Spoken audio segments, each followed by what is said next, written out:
Are you coming back to school with me? We could have done it all so easily. Hi, my name is Craig Thompson-Wood. I'm your host on Teaching with Board Games. Here today to take a look at I Spy Eagle Eye by Briarpatch.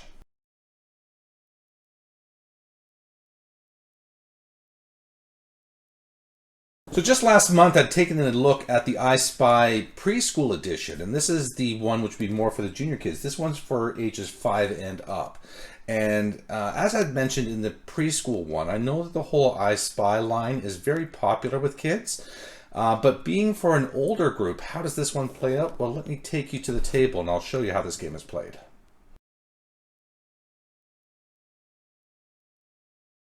So these are the components that you're going to find in your copy of the I Spy Eagle Eye game. You get 4 of these boards, and the boards are all double-sided, so they have pictures on both sides. So you have a total of 8 different pictures, which is then going to match on the cards, because cards, this is a deck of cards you're going to be using in the game, and the cards are also double-sided, and the cards have 8 pictures on each card. So there is 1 picture for each of the boards, and I'll explain that in the rules in just a second here, but that's how that's going to work. So you know that no matter which card you have and which board you have, you're going to be able to find something that matches something on your card. So there's 2 different ways to play. You're either playing as a 2-player game or a 3 or 4-player game. So in the 2-player game, what you're doing is you're drawing 1 card and you're looking to see who can find the object first on the card. Now these actually I found when I was just sort of trying it out myself is really actually quite tricky, because you have these blue triangular blocks here and you say, oh well, there it is there. Well, but wait, there's also one there and one there. So there's like 3 of them on this board that I'm seeing right now, and you have to look very carefully at the textures and the shadows and the things to know that you have the right one. Because here, this is hard to see. Let's see if I can show it better in the picture if I bring it up. Maybe see a little better, but yeah, there is some, like there's a rougher texture there, and then the position of the light and shadow there and everything. You have to look very carefully, because this one does in fact match this one here. So like I'm saying, you see that shadow there, the shadow there, dark, the way it's light there. You have to match on all aspects, so it's not an easy thing. It's not just as so simple as just saying, well, this is the same shape and color, because you have, say, 3 different shapes here which are the same shape and color. So this one matches in all aspects. And if you need to, to reorient it around, if you look at it that way, it doesn't match that, and it doesn't match that too. So, I mean, you look at it from different perspectives, but I mean, those 2 are the definite match. So you're looking for the match. So whoever finds the match first dings the bell and then gets the point. The point is you just keep the card. And whoever gets the preset number of cards, the game suggests 6 as the number. Whoever gets the 6 cards first is declared the winner. But again, you could make that less or more as you wish. In a 3 or 4-player game, you're going to play with 1 board. So maybe we're playing with a purple board now. Okay, so we're playing with that board. And then each player gets a card. So 1, 2, 3, and 4. So each player is looking at their card and trying to decide, trying to find their things. So players are frantically looking. I'm kind of trying to look at all of them at the same time here. Not seeing anything jump out at me right away. But let's just say this person finds theirs first. They ding the bell. Then this one, they get it. And this person, they get it. And finally, this person waits till they find theirs, and they get it. So the nice thing about this is, even though it's competitive, each player is still going until they can find their thing in the picture. They're not just stopping because, oh well, I didn't get it in time. No, they can still play. They can still have their fun with their card.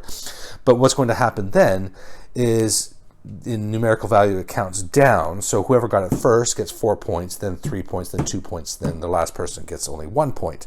And you're playing to a specified number of points to determine who the winner would be. So the game suggests maybe 50 points. So the person to reach 50 points would be declared the winner. And that is it. That is how you're going to play I Spy Eagle Eye game.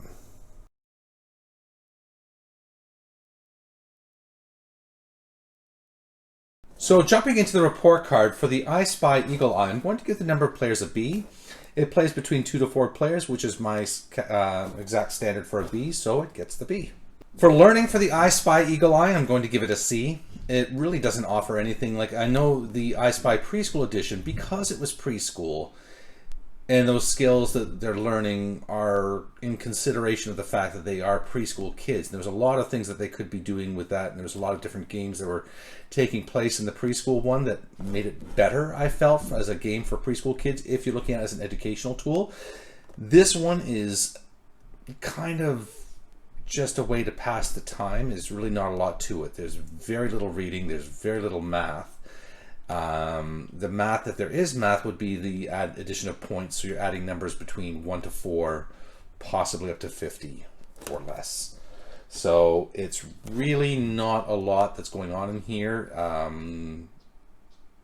to promote it as an educational game. But is it fun enough to keep around? Well, let's take you to the next part and I'll tell you. So for fun, for I Spy, I'm going to give it the B+. I think that this kind of game is going to go over well with kids for sure. This is the kind of thing, like I see all the time, my students taking these books out of the library just because they like these things where they're trying to find different things, pictures with, find this particular object in the picture, and they seem to really enjoy it. So there's a lot of different cards, a lot of different items to be finding, a lot of different boards. Well, there's 8 different boards with all these different items, so it's definitely going to keep them entertained for a while. And like I say, I know that this is the kind of thing that they do enjoy. It's nothing fancy, it's nothing, you know, amazing, but I do think the kids will enjoy it, so that's why I give it the B+. For time for I Spy Eagle Eye, I'm going to give it the A+.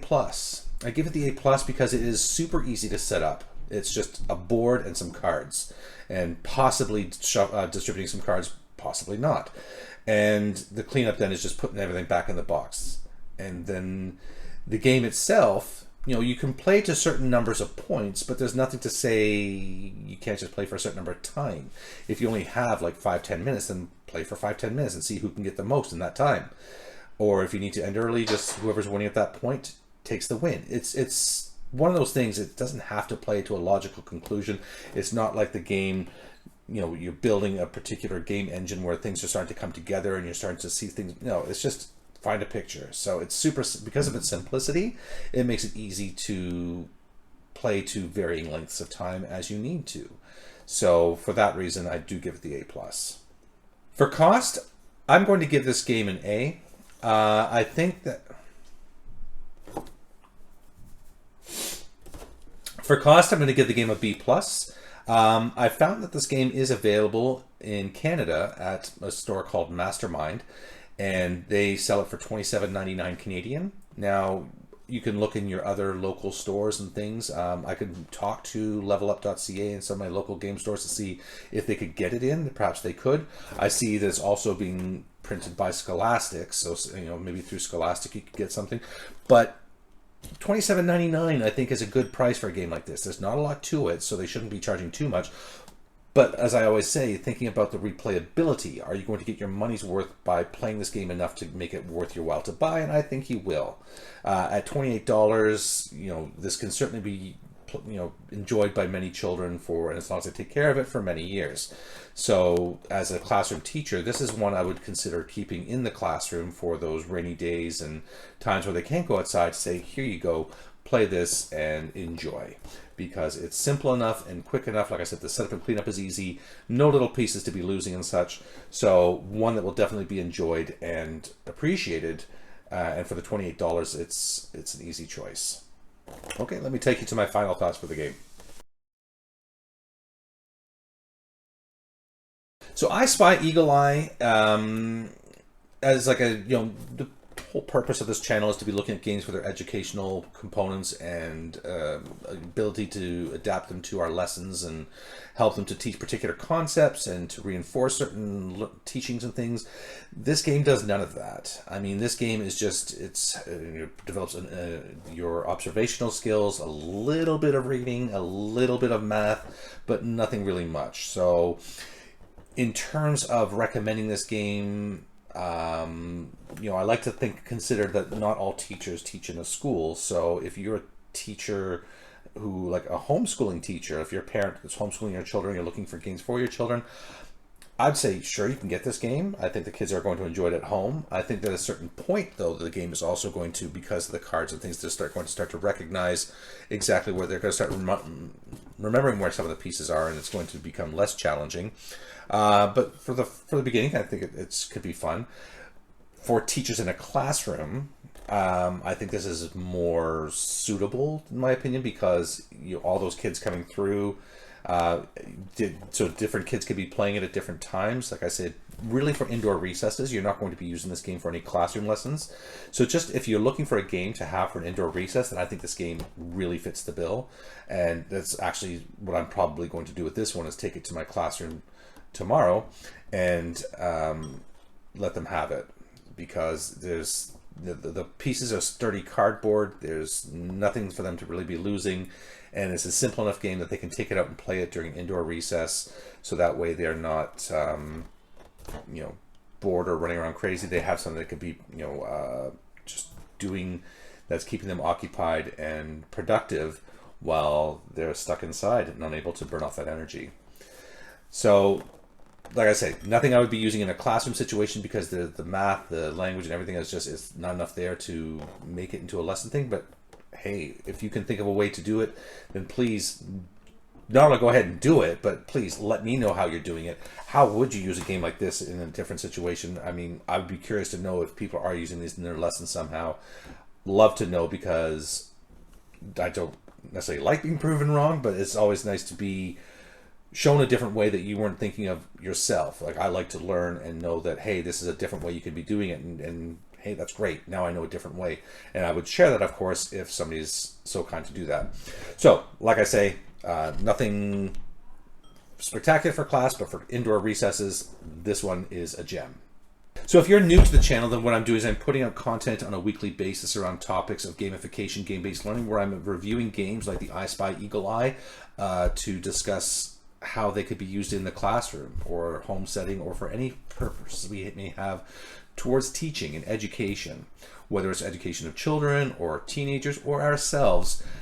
Games are a wonderful way to learn, and I strongly believe in the power of gamification, game-based learning, and this is what this channel is all about. So if this sounds good to you, then please do remember to hit like and subscribe down below. Really does help. I do appreciate it. Really, it does help the channel. And even that little bell icon, which indicates when I'm putting out new content, which, like I said, is on a weekly basis. If you have any ideas for things you might like to see on the channel, then please leave me a message in the comment section below. It really does help, because it helps me to give you relevant content, things that you are looking for, that you are interested in.